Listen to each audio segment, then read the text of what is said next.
The most important asset of any organization is its people. So how do we attract the right ones, communicate clearly, cast a compelling vision, and build a movement that affects lasting change? Similarly, what actions will help transform our contributors into a group of passionate achievers working towards something bigger than themselves? Marketing and sales are full of myths, misconceptions, and sometimes flat-out lies. Join us as we leave the echo chamber and learn from one of Georgia's favorite former mayors. Hello and welcome to the Rethink Marketing Podcast. I'm Paul Frodge, joined by the cheery chairman of Charting Change, Mr. Marketing himself, Colin Jeffries. Colin, how are we doing today?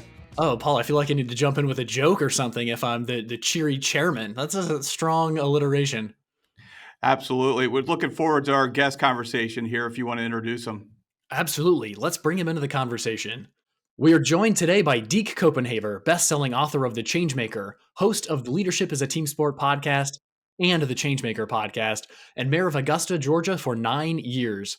He has led teams in nonprofit, government, banking, and other verticals, and was a key player working to heal the racial divide in Augusta. He's friends with James Brown and probably the only United States mayor to have moshed at a Nirvana concert.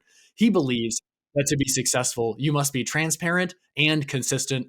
Welcome to the Rethink Marketing Podcast, the Changemaker himself, Deke Copenhaver. How are you today, Deke? I am great. Thank you guys so much for having me. We are thrilled that you joined us today. Well, no, I'm thrilled to be here, and I love that you brought out the Nirvana reference. Last night during happy hour, we at our agency, we always do happy hour on Thursdays, and we were definitely playing Smells Like the 90s yesterday. So Nirvana was played a lot. Well, good. Well, apparently Gen Z, from what I understand, is bringing back the 90s. They're like binge watching Friends and The Office, and so maybe our time is here again. Absolutely. My teenage daughter always wears her Nirvana oversized pink Nirvana sweatshirt. So definitely in our house as well. Yeah. Hey, the 90s had a lot of good media come out of it too. They really did. Well, from what I understand, I listened to a podcast the other day, 27-year-old conservative influencer, but she said that binge watching like Friends and The Office, it's more lighthearted than a lot of the stuff. And she said, we don't ever listen to that crap that Netflix puts out. That's too funny. Well, Deke, to maybe take a little bit of a different turn in the conversation, I appreciate that we started a little lighthearted, but you just overcame esophageal cancer, is my understanding, in 2023. How has that changed your perspective on leadership, on legacy, on change? You know, it's interesting that you asked that question. And I will say I'm a living tribute to God's grace. I mean, I never had any side effects from any of the treatments. I mean, throughout the whole process, I was going to the gym 5 and 6 times a week, but it really has changed my perspective. So I'm like, what I want to work on going forward are things that move the needle. So I'm running a campaign here in Augusta called Augusta Stronger Together. So our government consolidated in 1996. Well, and our founding document was basically drafted in an hour and a half. So and we've gone on that, for 28 years. But so I'm running a campaign to get our mayor a full vote. Actually, right now, the mayor can only vote in the event of a tie, which all 10 commissioners get a vote on everything. So I'm like, in 30 years, and we go back generations, there are kids in Augusta that are almost 30 years old that have only known a relatively dysfunctional form of government. But we've got a referendum on May 21st. And I'm like, okay, that's something, there's a start point and an end point, and it moves the needle and makes us have a much more efficient and effective government. So that's the type of thing I'm like, none of us really have time to waste. But after coming through cancer, it really puts an exclamation point on that. That's fantastic. I was looking at your book, the other day, and I think I ordered the last Amazon copy. So you're going to have to stock the shelves again. Absolutely. Well, it's funny. So I did a speaking engagement at Georgia College about a month and a half ago. So many people thought, well, he's a former mayor. He wrote a book. It's going to be on politics. It's on leadership. But unfortunately, people don't associate the two of those. But so the guy who heads up the leadership programs at Georgia College said, I think during an election year, your book is much more poignant now than ever. And that's sad that we don't, because growing up, I had people on both sides of the aisle that were statesmen that I looked up to. But I did a speaking gig like right after the book came out, and a guy said, "What's at the core of your book?" I said, "It's that you can, in leadership positions, even in office, you can maintain your character and integrity, treat everybody with dignity and respect, and still be successful." The guy looked at me and he goes, "Well, I can't wait to read it because I don't think that's possible." Oh my I'm like, "Man, gosh. it worked for me for 9 years. And I think if you provide people with a positive alternative to the status quo, they'll go to it, but they got to have an alternative." Well, and if memory serves, the whole reason that you jumped into politics or public service was because so many of Augusta's political and government leaders were accused or indicted on various charges of corruption and malfeasance. Yeah, so I went through a program called Leadership Georgia, the oldest statewide leadership program in the nation. But my graduation weekend in Thomasville, Georgia, in South Georgia, I got off a bus down there, and then Governor Purdue's Chief of Staff, Eric Tannenblatt, we had just had our third current or former elected official go under indictment. And he goes, "Man, what are you guys putting in the water up there?" And that was just literally the straw that broke the camel's back after spending a year traveling around the state, hearing people say, "What's wrong with Augusta politics?" And so I'm just competitive. So I didn't know I was supposed to kiss the ring or anything. So I was 37 years old, just jumped in. But that to me, so that's a continuation. I just figured at 37, well, at some point it's going to be my responsibility to help clean up the mess. I spent 9 years doing that, but it's gotten to be a mess again. So getting the mayor a vote will really help make our government more effective and efficient. Because for me, I'd run the green space program for the city of Augusta for 4 years prior to running. So I built consensus within the body around that one issue. I knew all the players, I knew our city administrator. So to come into that situation, that's the stars had to align, and we probably will never see that again. So the real fix to our local government is structural. That's really interesting. It seems like there's a good opportunity for local leaders, both in the business space and the nonprofit space, and then obviously in the local government space, to come together and, to your point, to try to fix all of the broken things. Because certainly not everyone can run for mayor. Certainly not everyone can address and fix internal political structure issues, like you mentioned, giving the mayor a vote. But I think there's a huge amount of room for us to communicate clearly and collaborate. So I guess I'll use that to set up a question about one of the core initiatives that you focused on as mayor was economic development. What can local business leaders do to facilitate economic development? And obviously, there are other interrelated items that you focused on too, including healing the racial divide and things of that nature. So how do we all work together? That's a good point, but I spent 9 years focused on people having a sense of civic pride, and I would share with people everybody's in economic development.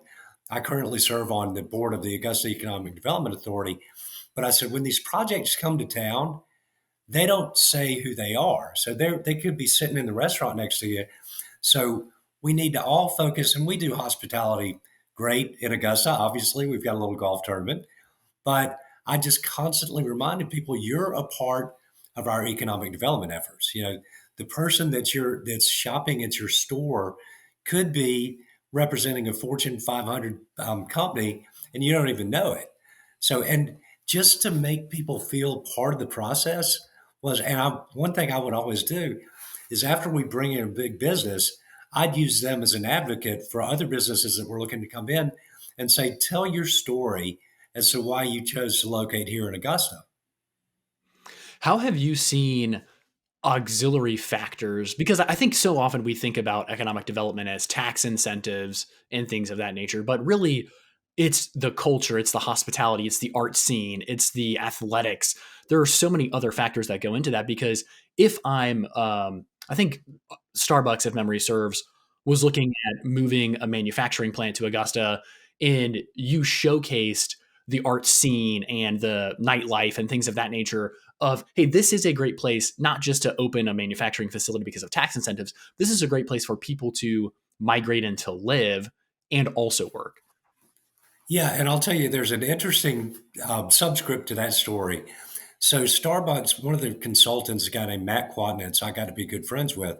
But part of what tipped the balance in Augusta's favor was we have a very strong arts and cultural community, and they liked our downtown better than the other finalist, who was Florence, South Carolina. So we ended up, those two factors, they had a better incentives deal than we did. But flash forward, that was 2012. I did a piece of consulting work with Florence in 2022, 10 years later. So they partnered with Francis Marion University to do a downtown arts and culture center. They have boutique hotels, unbelievable public art. And I said, but the planning director said, we remember why Augusta got, which was $170 million investment, 140 new jobs. They've doubled the footprint and doubled the employment. But they said, every person that comes to work for the planning department, we tell them that story and we say, that is why we focus on downtown development. Very cool. So, Deke, you're originally from Canada, right? Or should I say A? I lost my Canadian accent a long time ago, but yeah, I was born there and moved to Augusta when I was 4. So I've always, you talk about feeling like a fish out of water. Take a painfully shy 4-year-old kid from Canada with a thick Canadian accent and drop them in the middle of the deep South in 71. But I think in retrospect, that's why I always want to make people feel included, because I know what it was like to feel like, a very big fish out of water. So when you first started as mayor, it was split between many different diverse groups, or a couple different diverse groups, and there wasn't much going on in terms of making change. So, it was that the inspiration for the book when you became mayor, or after you became mayor? Yeah, it really was. So I wrote a leadership column for the Georgia Municipal Association for about 5 years. So actually, Forbes found me through that column. So they approached me about writing a book. But what I want it to be is, if you can do this in Augusta, Georgia, a 37-year-old political newcomer who was born in Canada, can really impact the city and create change, focus on growing the economy. It can be done anyplace else too. But that's basically what I'm trying to do with this campaign to get the mayor a vote. I'm like, all politics are ultimately local, and the actions of your local governing body have more of an impact on your daily life than anything that happens in Washington.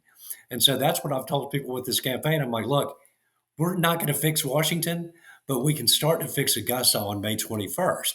And what I want it to be is a case study to where I can go to other local communities and go, look, stop frustrating yourself. Whoever the next president is, it's more of a difference who your mayor is or who your council member is. So don't focus so much on Washington. Focus on what can you do at the local level. I think that's a really good insight, because so often we get caught up. This is a marketing and kind of business growth podcast, but so often we as marketing leaders and as business leaders get caught up in what are the macro environmental trends, not what can we do within our competitive set to reach more customers. What can we do to speak their language more, and to really manage the economic situation between our ears, so to speak. But Deke, obviously the book is about making change. It's about leadership. What are some of the key learnings that you've had over your illustrious career of leading people, leading volunteers, managing, local people in local government, et cetera? Because you have gone across the spectrum from banking to volunteers to local government, lots of different cohorts of people. Yeah, well, one thing, and I tell younger people this, be patient. So I was elected in 2005. So I've got a friend who is a Latino preacher, and he's got a radio show. So I did his radio show with the mayor last week to talk about this campaign. But he said, I met you for the first time in 2005, and you could be going to the beach. I am at the beach right now, but he said you could be retired and just chilling out, but you're still in the game. And I'm like, well, I look at this campaign as sort of trying to finish the job that I started in 2005. So you've got to be patient. Change, it's never easy and it takes time, but it's really worth it when you see the fruits of your labor. So Joe Riley was the mayor, longtime mayor of Charleston, was a mentor of mine. And he said at the local governmental level, but I mean, this is in business, politics, whatever. He said so often, elected bodies will get bogged down in petty skirmishes. And 6 months from now, they're not going to remember what they were fighting about. He said, but if you build buildings, that's what stands the test of time. So we built a new convention center, we built a new judicial center, a new library, a new law enforcement center. So every time I would get frustrated with the politics, I'd get in my car and go ride around and look at all these projects, and I'd go, okay, that's why we do what we do. It takes patience to build a business too. I really like that. Take time to build buildings, and patience, to your point. I mean, so many of us want the quick tip and the quick solution, and really going through going through the fire together and then coming out on the other side absolutely helps create that camaraderie. It's funny though. I looked at my battle with cancer as a leadership opportunity. So I had a spirit of peace and calm. Not everybody does because cancer's scary. But so I loved going through chemotherapy because I could share that with people going through. And I'm like, to be able to provide comfort to people, but I'm like, this is my team and I'm going to keep them pumped up and keep them in the game. And so that was a blessing for me. But I viewed all the other patients going through it. We're going through this communal experience, but I got to keep their spirits lifted and help them get through what is probably the most difficult time in most of our lives. That's a really interesting and unique perspective. I can't imagine very many people going through chemotherapy would say, I loved going through it, or I'm thankful that I had the opportunity to go through it. So, what is. No, I'm a little bit of an unusual dude. I was going to say, help us understand what's led to that unique perspective, because again, so many people, when they get the diagnosis or they're laid off or something bad happens, they don't look at it as here's an opportunity for me to build community and to serve. It's definitely more of this is an opportunity for me to have some self-pity and those sorts of things. But that doesn't seem you at all. It's no, well, it's just the life that I've led. I mean, I share with people. And so I'm retooling my podcast to focus on emerging and established next gen leaders, right? So I mean, there's so many 20 something year olds out there doing super cool stuff, but that generation was the hardest hit by the lockdowns of COVID, kids 18 to 25. So I'm like, okay, but I have this special connection. I'm like, so I lost my mother to cancer a week after my 25th birthday, and I lost my first wife to suicide when I was 29 years old. So I'm like, I've been through adverse circumstances in my 20s. I understand what you guys are going through, but I want to show you not just how you survive those, but how you thrive and get beyond that. But it takes perseverance. So I think maybe it was just going through 9 years in office. I mean, at the local level, you can't hide like you can in Washington or in state capitals.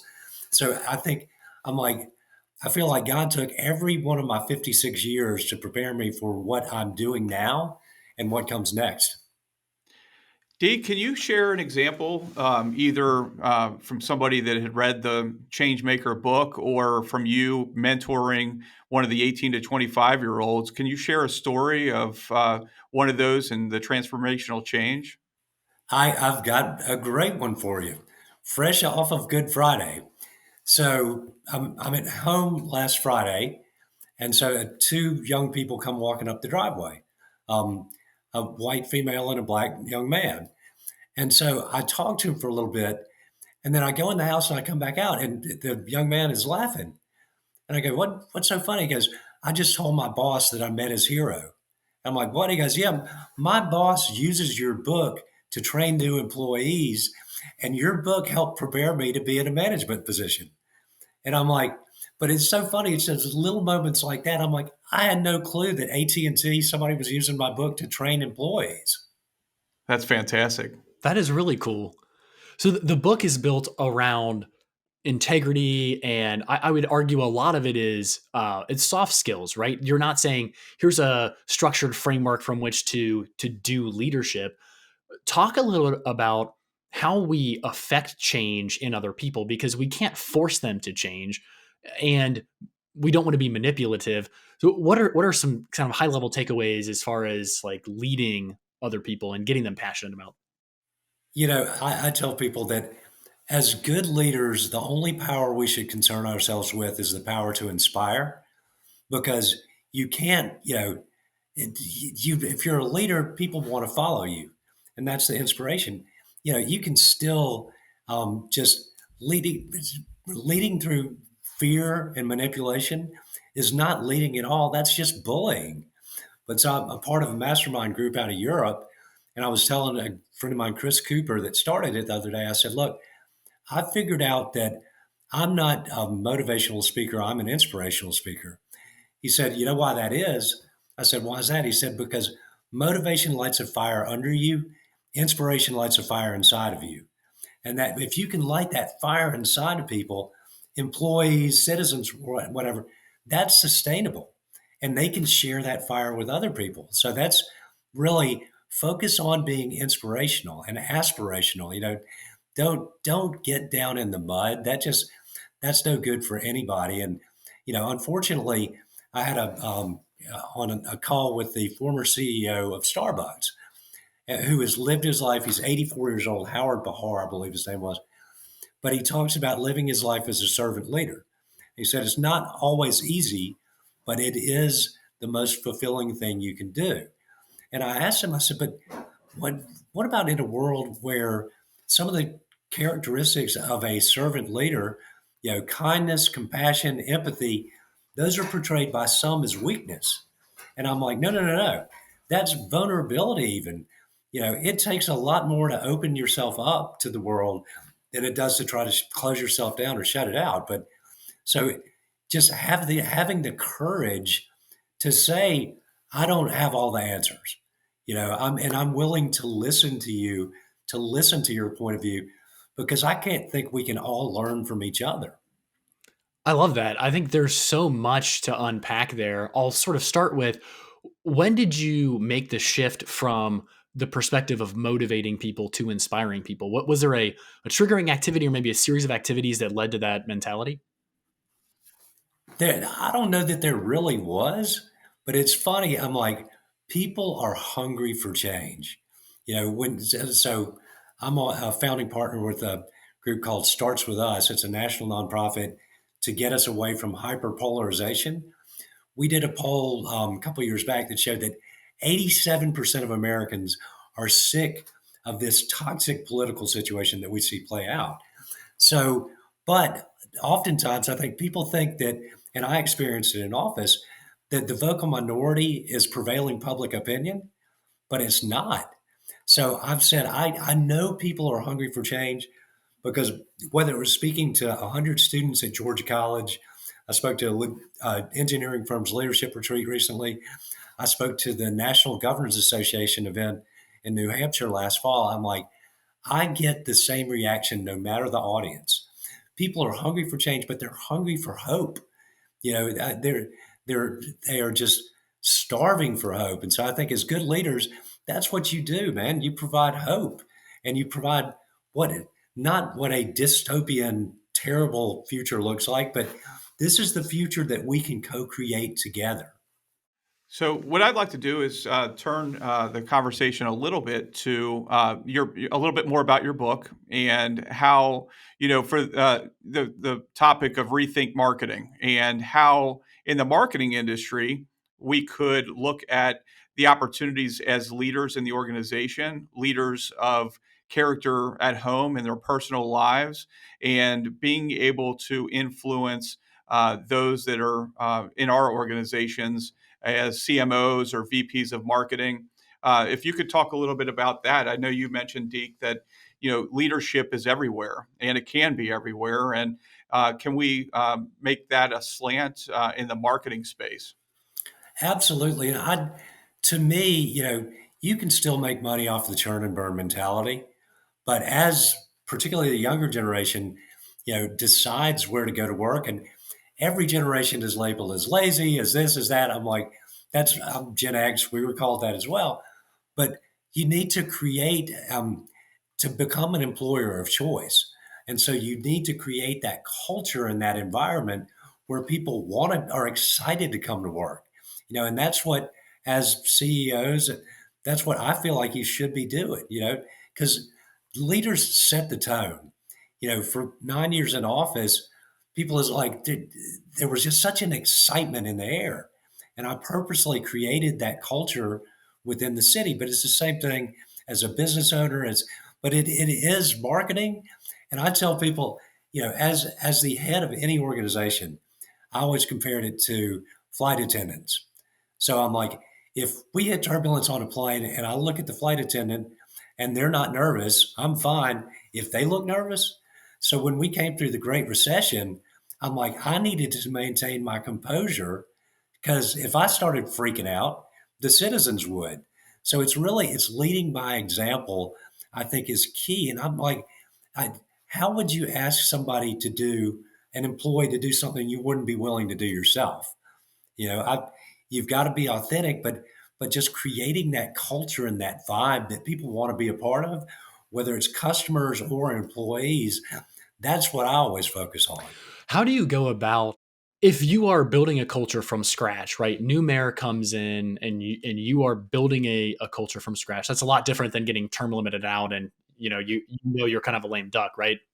When you're starting culture, what are some elements that you look to and say, I need to understand XYZ before I decide the hours we're going to work, the vision that I'm going to cast, all the details? Well, and that's the thing is that, it's always a work in progress. You're always learning. But one of the things that I've shared with people is, and this goes back to, how do you ask somebody to do something you won't do yourself? I never put myself on a pedestal above the people I serve. And I always had a presence at the grassroots level. So going back to some people thinking that, the vocal minority is prevailing public opinion. If you're out there, whether it's, my dad was a CEO. And after he passed, I had employees that say, your dad came and he would walk the floor and meet with the rank and file employees. So he was my true north. And what I used his example when I was in office, because I was effectively CEO of the city. But you just don't, if you're a CEO, just to think that your vocal minority of employees, if you do something to placate them, you're doing a disservice to the majority of the people you serve. That's a really good point, Deke. So with moving forward and in the conversation, there's a couple questions that Colin had in wrapping some things up here. One is, what are you rethinking today? If you think about your life, looking at you personally, your story, and the experiences that you've gone through, what would you say you're rethinking? I'm rethinking how to engage the next generation of leaders. And if there's always an upcoming generation, whether you're an employer, whatever you do, but I think you need to meet them where they are. So in talking about, doing this podcast and lifting up next gen leaders, it is visceral. When I talk to 20 somethings about doing that, the reaction that I've gotten, but it's almost like, hey, somebody from my parents' generation is actually giving me some attention and validating me. And I think to say, I think some people fear the next generation. They're different. Well, that's okay. Our generation was different too, but just how to meet that next generation where they are. So I was talking to my new Forbes rep about how we're retooling the podcast. And she just was like, oh my gosh, I'm so excited. She said, my generation is not lazy. Older generations just don't know to find us where we are to speak to us and engage us. So I just think, and that's something I never expected, but it's been really cool. Well, that seems really key is just to, we talked about vulnerability a little bit, but to lower the walls and sit down and really understand how can I inspire you? Because it's a lot different than the way that I'm inspired. Now, how can I help motivate you? Because that's different than how I'm motivated. So, Deke, help us understand what do you do to make sure that you're not coming off as tone deaf or anything of that nature? It's not easy. I feel like you make it look easy, and kudos to you for doing so. it's It's you just have to be willing to listen. And I think so. In writing my first book, I think I sort of you do a lot of self analysis. But so being a painfully shy kid, I love to read. So I would read up on everything. I mean, travel. I love sports. I love music. But that was almost a defense mechanism to me because it was like, well, if I can speak with authority to anybody about this wide list of things, and actually, I love music and I think that sincerity comes forward, love sports, then that makes it easier for me as a shy person. So I've always had that inquisitive nature, but it's kind of like doing my friend, the pastor's radio show last week. He's got a huge following in the Latino community. They are on fire over this campaign. And I'm like, when people campaign, or, Augusta has been portrayed as black and white, and it's like a beautifully diverse community. But I'm like, they are over. I mean, we go to a Latin restaurant, and my pastor friend is just like politicking in Spanish, which was a beautiful thing to see. But I'm like, it's almost like, thank you for finally including us in this. We want to get on board and we want to make this thing happen. And it's positive energy and bringing people together on common ground around, an initiative that's bigger than any one person. So I draw my energy off of grassroots engagement.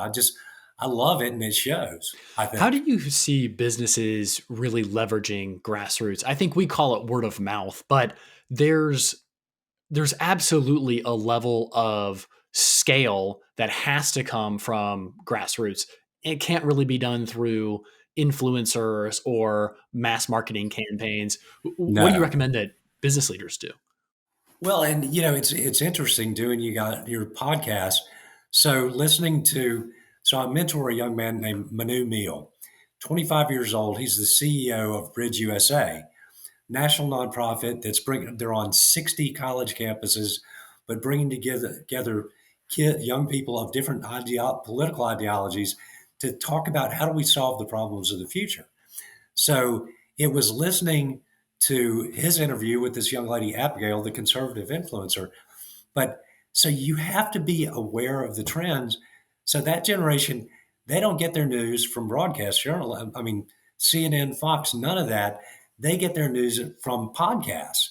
So you have to always be aware that the landscape is always changing and you have to be willing to evolve with the changing times. And there's nothing wrong with that. It's like, yeah, I'm like, how do you ever get a broad worldview if you're only around people that look like you, act like you, and think like you? So you've got to be out there with people and be aware of the trends because I've said that I want to focus on next gen leaders because I think to label, Gen Z this, well, they're all like this, or Gen X this, or millennials, you know, every generation has different facets to it. So next gen, I think, is always appropriate, but you got to ask your clients, ask your customers, what do you want to see? What service can our business deliver to you? Yeah, Deke, you appreciate all of that. You mentioned writing your first book. Is there another one on its way? There is another one on its way. So I got like 6 chapters into a new one last year and then got diagnosed with cancer. So, but this one I've started writing about my experience with this, and it goes back to you know good leadership providing hope. There unfortunately there are a lot of people, and getting diagnosed is scary, but there are a lot of people that I've seen kind of check out. Well, I mean, advances in treatment for cancer. I'm on once monthly immunotherapy. That my doctors, my oncologists had said that the advancements in immunotherapy are happening so fast they can't even factor the data in. And so, if I can provide a book, and not everybody's going to have the same outcome as me, and I understand that, but providing a book that provides hope to people when they get that diagnosis, I think that's one of the best things I can do right now. That circles back to inspiring people, right? Which I think has been a recurring theme in this conversation, not surprisingly, but hope and inspiration are absolutely key. So I love that you brought those up. Yeah, well, man, let me tell you this. So every day I pray and I'm like, Lord, through every blessing, every ounce of grace you've covered me in, use me as a vessel to magnify, amplify, multiply, and sanctify those blessings to share abundantly with other people. So back during the fall, I'm sitting in the nurses station at Augusta Oncology. Young man, probably 20 something years old, goes, "Hey, aren't you Deke Copenhaver? Weren't you the mayor?" I go, "Yeah, man." He goes, "Man, I love you. My wife loves you. My family loves you. Can I get a picture with you?" 70 something year old guy sitting right across from him is like, "Man, I know who you are, and I agree with him too." So then the nurses chime in, and it's just outbreak of positive energy. And I'm like, "Man, we're in this together. We're all on the same team. We're fist bumping. We're high fiving." And I left that room, and I'm like, that is the manifestation of that prayer. How cool. And how unique too. I mean, that's again, like you said, going back to going through chemo as a blessing, which again, I'm still trying to wrap my head around. But I think that's really, really unique. That's something that not very many people get to experience. That collective of we're bringing positivity to what others might see as a negative situation. Oh yeah, and man, so my wife goes and gets Chick-fil-A biscuits every morning that we do the immunotherapy. She's like the most popular person there, but we're all in it together. And I this toxic political polarization, I compare it to a cancer because anything that separates you from your friends, your family, your community, that is a cancer. And we need to, and I'm like, but I can tell you, you can survive it. I did. So part of what I'm focused now on, I tried to heal Augusta. I'm going to try to use myself as an example to help start to heal our nation. Well, it's very, very needed. Well, Deke, this has been a fantastic conversation talking about the difference between motivation and inspiration, talking about getting close to people and vulnerability and really understanding their needs and their desires and how we can serve them, bringing positivity into negativity, instilling hope versus just providing direction.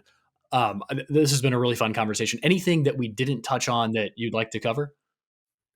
No, I think we've covered a wide array of things, but no, it's been this is my favorite thing to do is just to have conversations, and that's another thing I will tell you about Gen Z or the next generation.